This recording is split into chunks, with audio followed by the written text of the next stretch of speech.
Assalamualaikum warahmatullahi wabarakatuh. Nama saya Wildatul Maufirah, NIM T2017-1322.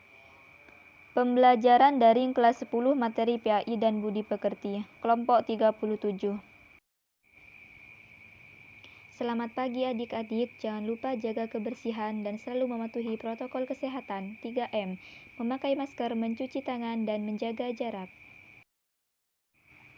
Sebelum pembelajaran dimulai, alangkah baiknya kita berdoa terlebih dahulu.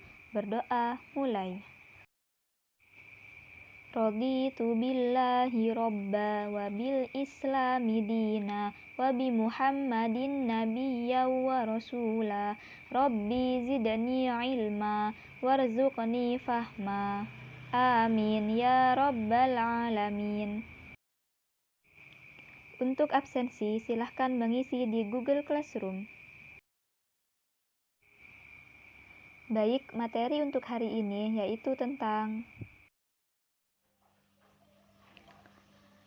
Bab 7, meneladani dakwah Rasulullah Shallallahu Alaihi Wasallam di Mekah.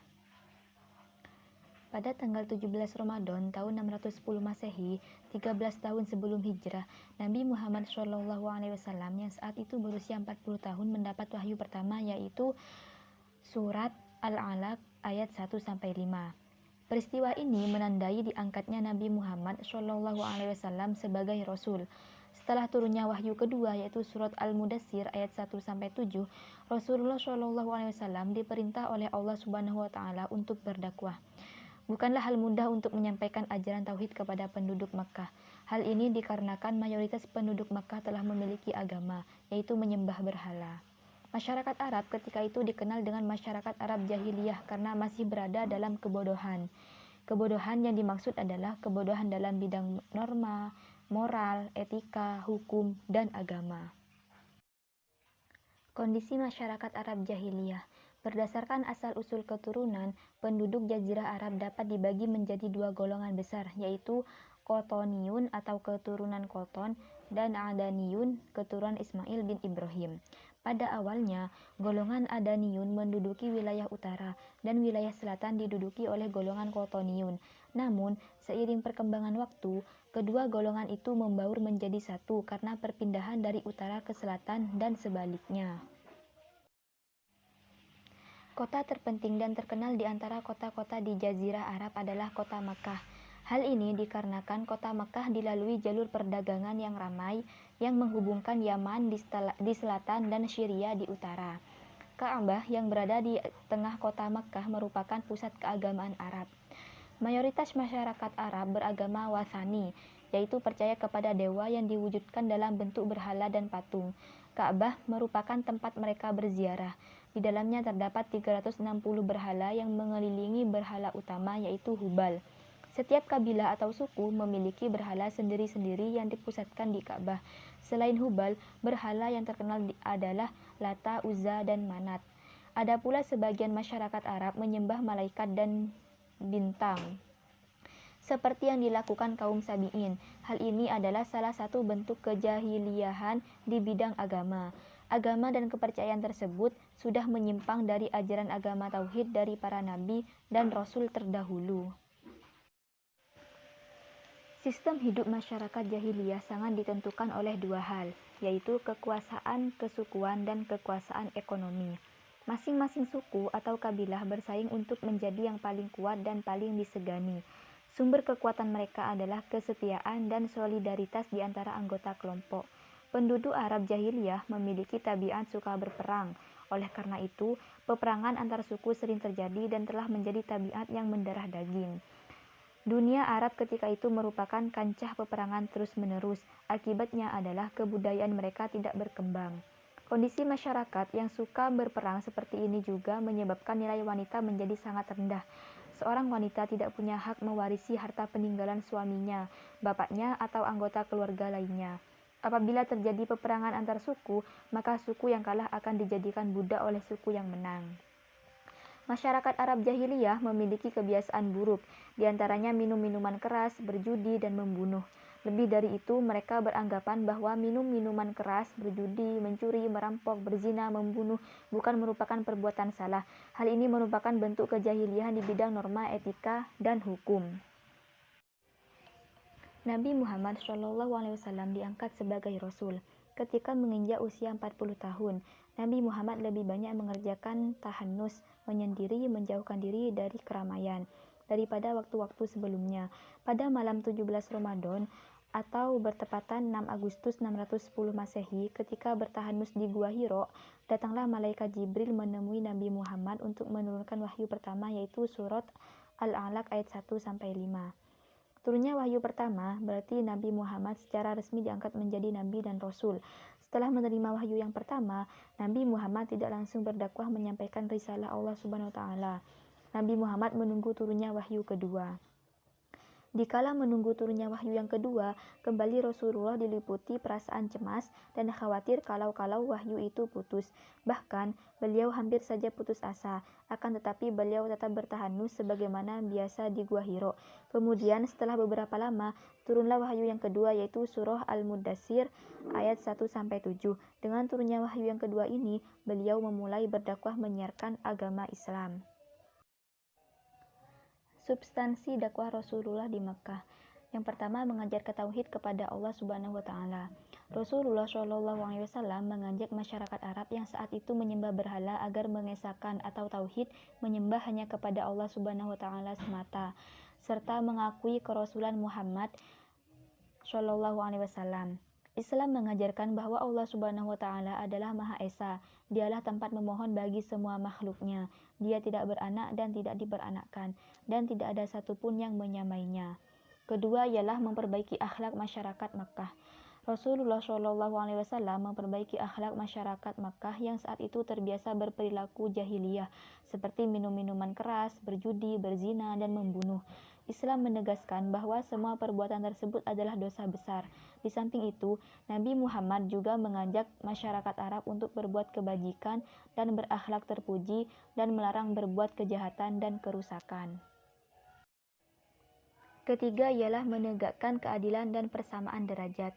Islam mengajarkan persamaan derajat di antara sesama manusia. Masyarakat Arab jahiliyah saat itu masih membedakan derajat laki-laki dan perempuan, dan antara budak dan majikannya. Semua manusia sama derajatnya di sisi Allah Subhanahu wa Ta'ala. Yang membedakan adalah ketakwaannya. Hal ini menjadi bukti bahwa Rasulullah SAW telah meletakkan dasar-dasar nilai kemanusiaan, persamaan derajat, dan cinta kasih kepada sesama. Keempat ialah mengajarkan adanya hari kiamat. Islam mengajarkan bahwa setelah alam dunia ini hancur dan akan digantikan dengan alam akhirat, setiap manusia akan diminta pertanggungjawaban atas perbuatan selama mereka hidup di dunia. Bagi yang beramal soleh dan berperilaku mulia akan mendapat balasan surga.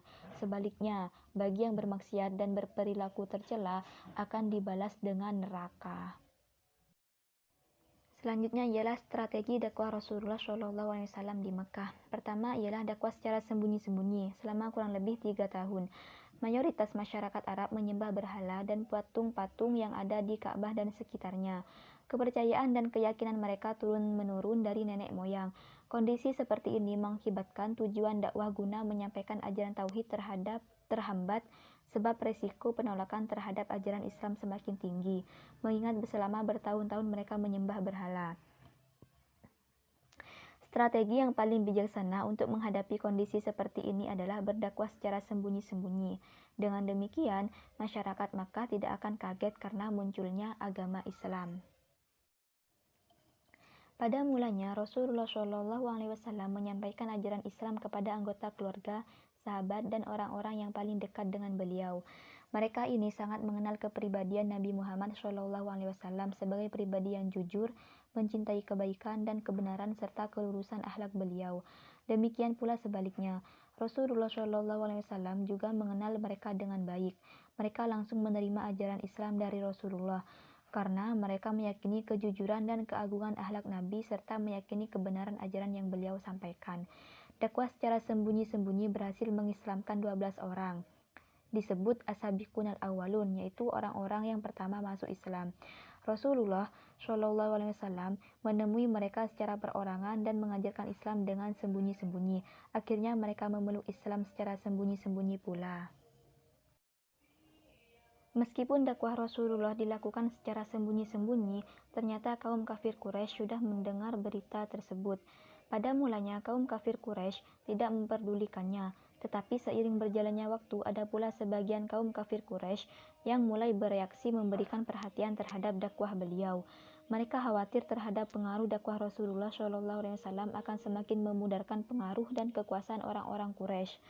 Selama kurun waktu kurang lebih 3 tahun berdakwah sembunyi-sembunyi, telah terbentuk komunitas mukmin yang saling bersaudara, menguatkan, tolong-menolong, dan saling membantu. Rasulullah terus berdakwah menyampaikan ajaran Islam hingga turun wahyu yang memerintahkan Rasulullah SAW supaya dakwah terbuka kepada kaumnya. Selanjutnya ialah dakwah secara terang-terangan selama 10 tahun.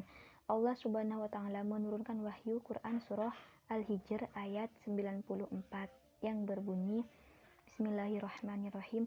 Fasda' bima tu'maru wa a'rid 'anil musyrikin. Artinya, maka sampaikanlah wahai Muhammad secara terang-terangan segala apa yang diperintahkan kepadamu dan berpalinglah dari orang yang musyrik.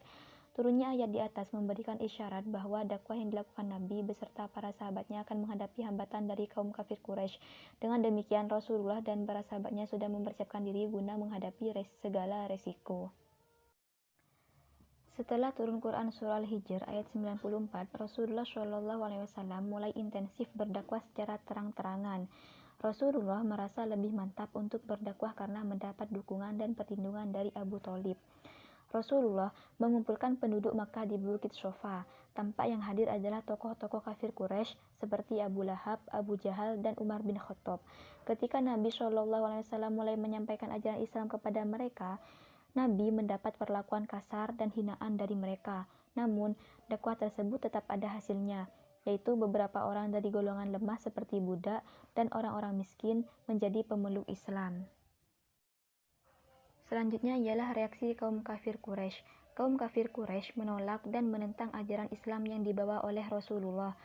Penolakan dan penentangan ini dipelopori oleh tokoh-tokoh kafir Quraisy, di antaranya Abu Lahab, Abu Jahal, dan Abu Sufyan. Ada beberapa faktor yang mendorong kaum kafir Quraisy menentang Islam dan kaum muslimin. Antara lain adalah: pertama, persaingan perebutan kekuasaan. Kedua, persamaan hak dan derajat. Ketiga, taklid kepada nenek moyang. Penyebab keberhasilan dakwah Nabi ialah berakhlak mulia, memiliki analisa sosial yang cerdas, memiliki niat yang kuat, penuh kasih sayang, menyampaikan kebenaran, dan menggunakan strategi yang tepat. Yang terakhir ialah hikmah dakwah Rasulullah SAW di Mekah. Yang pertama ialah menumbuhkan keyakinan bahwa Allah Subhanahu wa taala pasti akan menolong hambanya yang sabar, tabah, dan memiliki semangat tinggi dalam berdakwah. Kedua, meyakini bahwa semua hidayah datangnya dari Allah Subhanahu wa taala, sementara Rasulullah SAW hanya bertugas menyampaikan risalah. Ketiga, Islam mengajarkan persamaan hak dan derajat bagi semua manusia. Setiap orang memiliki kedudukan yang sama di sisi Allah Subhanahu wa taala. Hanya ketakwaanlah yang menjadi ukuran kemuliaan di hadapan Allah Subhanahu wa taala. Terakhir ialah setiap perjuangan dakwah membutuhkan pengorbanan. Rasulullah SAW dan para sahabat telah mengorbankan harta benda dan jiwa untuk menegakkan ajaran Islam. Mungkin hanya itu yang bisa Ibu sampaikan. Jangan lupa kerjakan tugasnya di link Google Classroom. Sebelum pembelajaran diakhiri, mari kita berdoa terlebih dahulu. Berdoa mulai. Rabbi zidni ilma warzuqni fahma waj'alni minasyolihin. Amin. Wabillahi taufiq wal hidayah. Wassalamualaikum warahmatullahi wabarakatuh.